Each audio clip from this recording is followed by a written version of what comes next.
projeto Pensar e Fazer Arte, que nasceu dentro do GEP, Grupo de Estudo e Pesquisa em Interdisciplinaridade, liderado por Ivani Catarina Arantes Fazenda, tem a grata satisfação de recebê-la em nossos estúdios hoje. Ivani, como é que vai?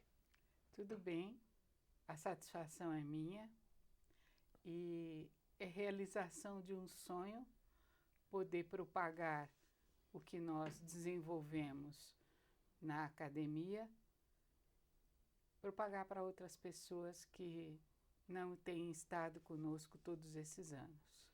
E como você sente, desde o começo, esse projeto? Quer dizer, como é que o seu feeling a respeito do que já foi apresentado, da repercussão, da reverberação, finalmente, da disseminação desse projeto? O projeto nasce, e você estava comigo desde o primeiro dia, ele nasce com uma proposta de elucidação de conceitos.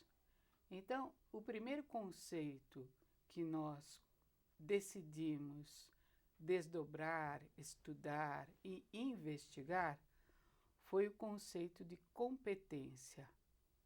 Então, haviam muitas pessoas que estudaram a questão da competência. E eu me lembro claramente que 2 alunos, naquela ocasião alunos, você e o Fábio Cassino, apresentaram a competência na arte. E, para surpresa minha, eu conheci naquele momento a grande importância da arte para a educação através de nomes como, por exemplo, o de Maria Callas. Isso ficou muito grato para mim e para todos os que estavam ali.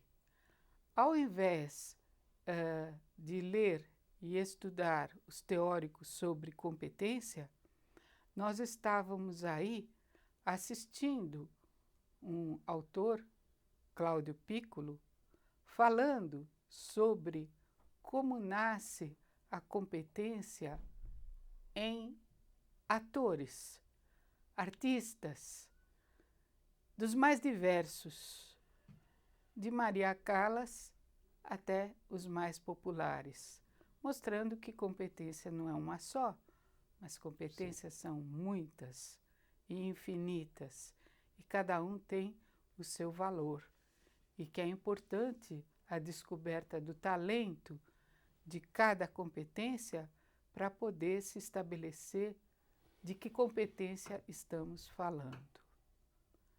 Bem, Cláudio, desse primeiro acontecimento, que deve ter ocorrido mais ou menos no início da década de 90, Sim. Nós fomos picados pelo inseto da curiosidade de avançar em nossos estudos para outros conceitos. Ivani, conta mais a respeito dessa nova proposta de educação. Veja, Cláudio, era uma coisa muito importante, porque era um projeto CNPq, um projeto científico, um projeto de pesquisa, que gostaria, esse projeto tinha por hipótese desvendar muitos outros atributos ou conceitos ligados à educação que tivessem por base a arte. E então nós, enquanto grupo de pesquisadores, do qual você sempre fez parte, paramos para analisar as dissertações e teses que vinham sendo desenvolvidas no mestrado e doutorado do programa de educação currículo ligado à linha de pesquisa interdisciplinaridade, em que medida esses projetos poderiam dar um salto qualitativo para uma educação diferenciada. Então, foi um trabalho mais ou menos de 1 ano, no qual nós conversamos no grupo com todos os participantes, que eram mais ou menos uns 20 participantes, e cada um, assim como Callas nasceu de você, assim como a descoberta de Maria Callas e a importância dela na sua constituição de profissional, de professor, mas principalmente de pesquisador, como ela desenvolveu em você o seu talento adormecido de artista. Com essa experiência feita com você, surgem outras igualmente importantes. Por exemplo, surge com o Fábio Cassino a questão do filosofar, pensar. O que é filosofar? O que é pensar? Filosofar, pensar, não apenas como está nos livros, ou nos escritos, ou no que tem sido dito, mas porque uma pessoa decide pesquisar o que é filosofar. O que existe de arte no filosofar? E aí nós caminhamos com o Fábio nessa questão de o que é filosofar, tendo a arte como pressuposto. Essa junção, educação e arte, é a principal veia que liga a educação tradicional à educação antiga. Na educação antiga, a arte não aparece. O talento do aluno, do pesquisador, não aparece. Está sempre adormecido. Está sempre adormecido. Não que ele não exista. Sempre existe. Sempre existe. Porém, o fato de nós estabelecermos a pergunta que a gente faz sempre no nosso grupo é: qual o sentido da sua pesquisa para a sua vida? Conta um pouco mais da sua vida para que a gente possa descobrir juntos qual o talento adormecido em você que você até agora não teve coragem de contar a ninguém. Isso quer dizer que você segue muito a linha teórica de história de vida e narrativa para essa descoberta. Pois é, eu acho que eu iria um pouco mais além de história de vida e narrativa. Como eu tenho uma forte formação, tanto em filosofia, eu dou muita importância à palavra, como a palavra surge. A força dela. E a força dela. E a virtude da força dessa palavra que me impulsiona a verificar a essencialidade da palavra. E essa essencialidade, ela passa por um viés filosófico, por um viés principalmente psicológico.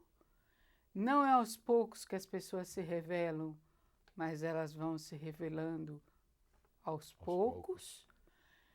E então, não é uma simples narrativa e não é uma simples história de vida. Que obviamente tem o seu tempo certo.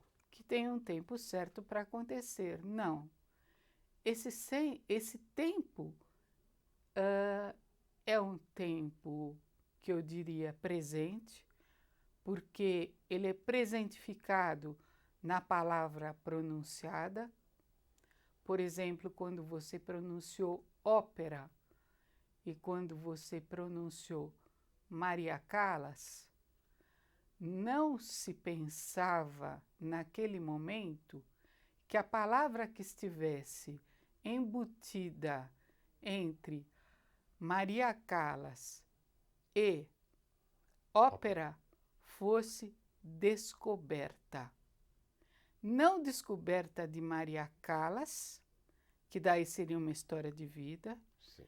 nem descoberta da ópera, mas a descoberta da fusão dessas duas coisas dentro de um profissional da educação chamado Cláudio, que acaba então num start de descoberta, verificando que assim como você conseguiu descobrir as ligações e interligações entre ópera e Maria Callas, qual o sentido que isto representaria para você na forma como você dá aula? Sim, entendo. Então, em continuação, Cláudio, nós fomos testando formas alternativas e rudimentares de desenvolver esse projeto, sempre como ensaios. Então, o nosso segundo ensaio foi deixar algumas pessoas livres para dizer, por exemplo, qual o sentido da educação, mas não o sentido explícito ou implícito da educação. Qual o sentido artístico da educação que o tornou um profissional singular? E aí nós temos, por exemplo, o exemplo do Diamantino, que eu pergunto o seguinte para ele: Diamantino, você, professor de História da Ciência, formado em Química, qual o sentido da Química dentro da sua vida se você, paralelamente, é um sacerdote e um pesquisador das questões da Umbanda? Qual a correlação que existe entre a religião / arte da Umbanda e a educação? E aí, aos poucos, ele vai descobrindo as interconexões e em que medida isto se reflete na forma como ele conduz os seus alunos. Por exemplo, um outro exemplo, é o caso do Rui, do Espírito Santo, que também passou por mim. Que já foi entrevistado pelo programa também. Então, o Rui do Espírito Santo, ele era meu colega e eu conhecia pouca coisa do trabalho do Rui quando ele foi ser meu orientando, assim como você. E aí, em conversas que se sucederam aos poucos, eu fui percebendo que ele era um indivíduo meio que excluído das coisas da educação. Por quê, Ivani? E eu pensei o seguinte, uma hipótese que me apareceu: por que será que as pessoas...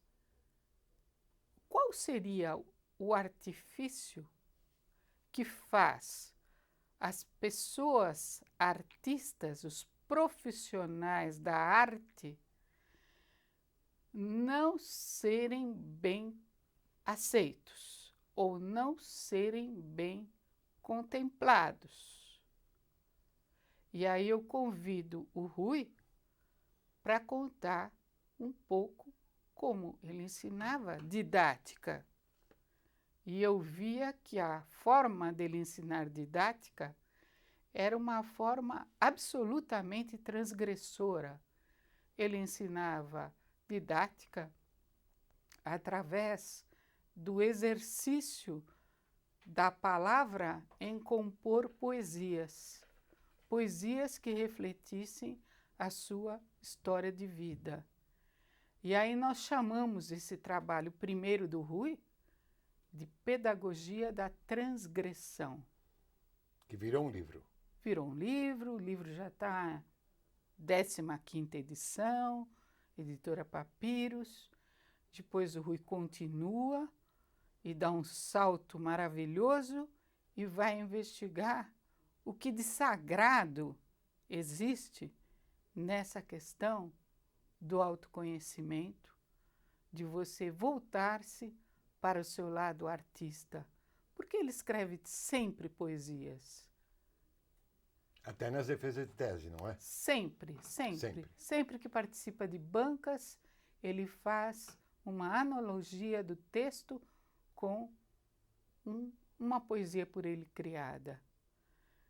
Então, eu fico pensando, as analogias feitas pelo Cláudio Piccolo, as analogias feitas pelo Rui do Espírito Santo, as analogias feitas pelo Diamantino Trindade, pelo Fábio Cassino, será que são só nessas pessoas ou seriam em outras?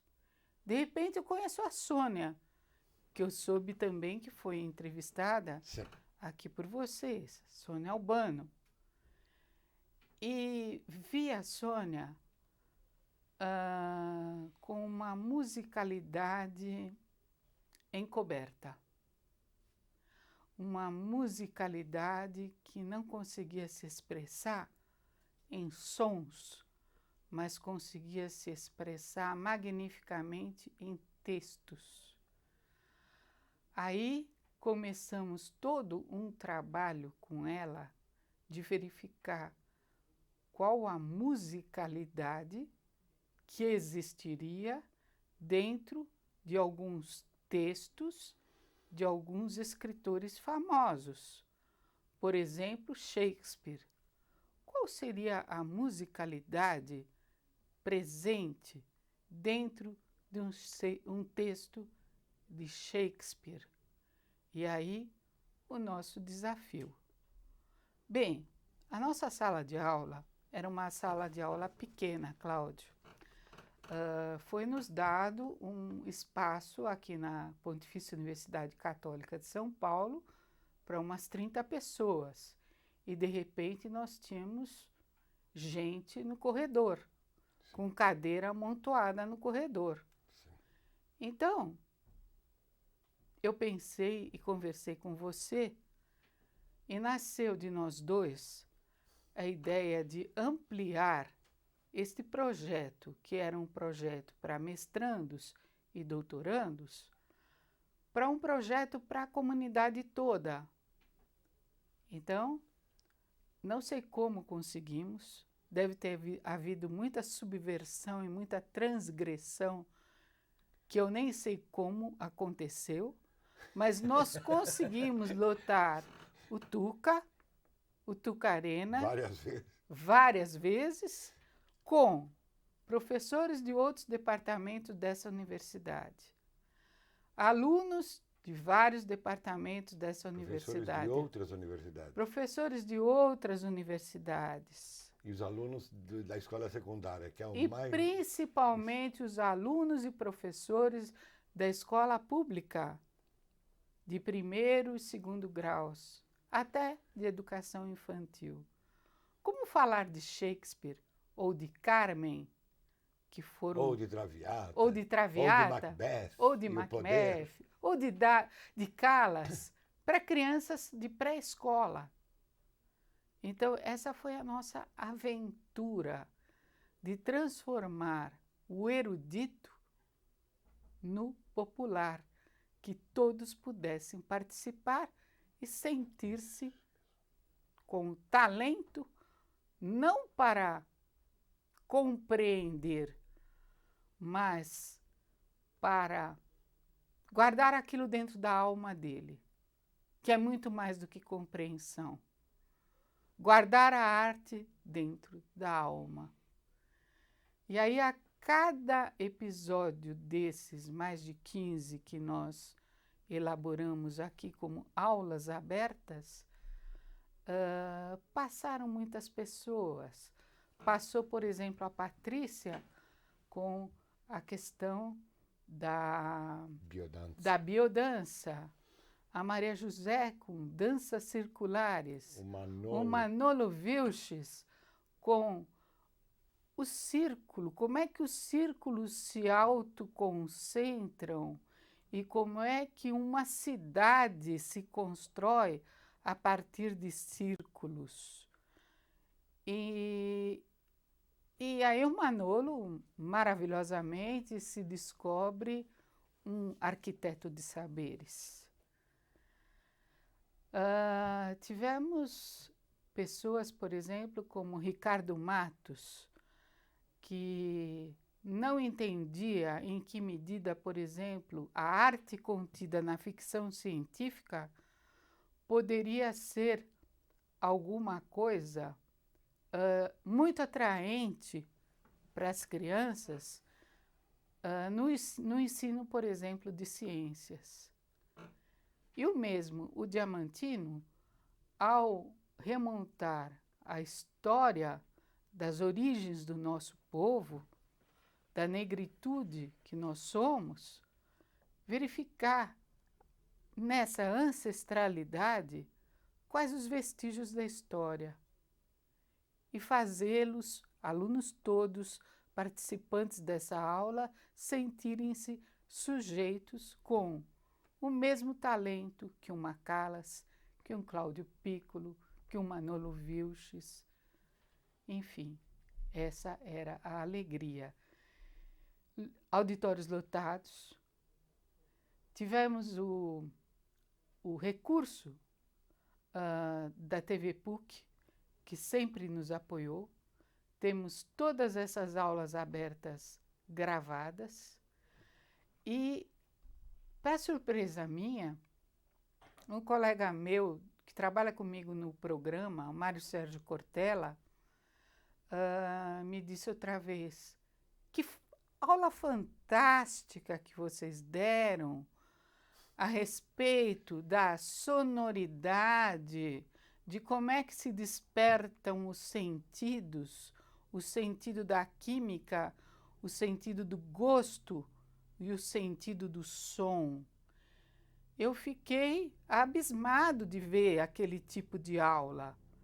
E quando a TV PUC pega a plateia, ela pega uma plateia lotada, lotada de alunos, de professores, daqui da PUC, de outras universidades, da rede pública, mães, pais de alunos, todos num só uníssono, gritando alegria. Que beleza, que beleza. Eu gostaria de falar ao telespectador que o projeto já caminhou bastante além dos muros da universidade. Ele já foi a livrarias, a consulados, e nós também oferecemos a quem estiver interessado essas apresentações ao vivo. Por favor, contatem o e-mail lá abaixo. Ivani, e o que você acha da continuidade desse projeto? Qual é o valor para você? Qual é a, vamos dizer assim, a possibilidade de investir nisso mais?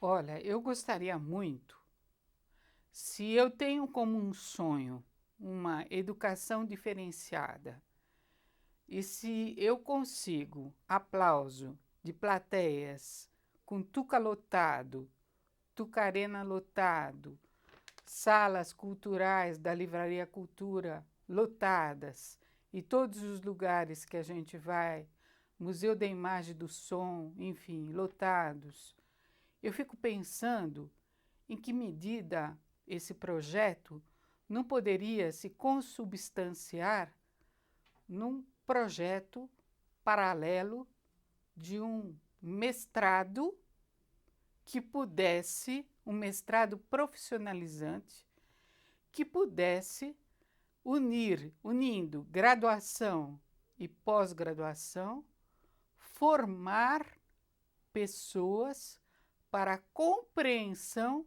dos seus talentos artísticos adormecidos. Será que nós teríamos capacidade disto? Parece-me que sim. O fato de eu dizer para você que sim é que nós acabamos agora de publicar um livro que vai ser divulgado no Canadá e nos Estados Unidos, aonde 100 pesquisas desenvolvidas aqui na PUC sob este mesmo foco ganharam visibilidade internacional em centros do Canadá e dos Estados Unidos. Vamos levar essa mesma experiência para o México. Sim. Já levamos para Marrakech, para Brasília. Já levamos aqui para o Brasil inteiro. Segundo um mapa que nós fizemos, eu fiquei boba de ver o número de pessoas que já usufruíram disto no Brasil, com pesquisas. Então, são pesquisas que vão se somando umas às outras de uma forma natural. Se elas são de uma forma natural, espontânea e com muita alegria, por que não transformá-las num projeto acadêmico cuja atitude não fosse uma atitude disciplinar, no sentido militar do termo, mas que fosse uma atitude interdisciplinar, em que num jogo de ludicidade as coisas fossem acontecendo de uma forma natural e prazerosa. Ivani, muito obrigado. Nosso tempo está se esgotando e eu gostaria de agradecer o telespectador pela audiência. Muito obrigado.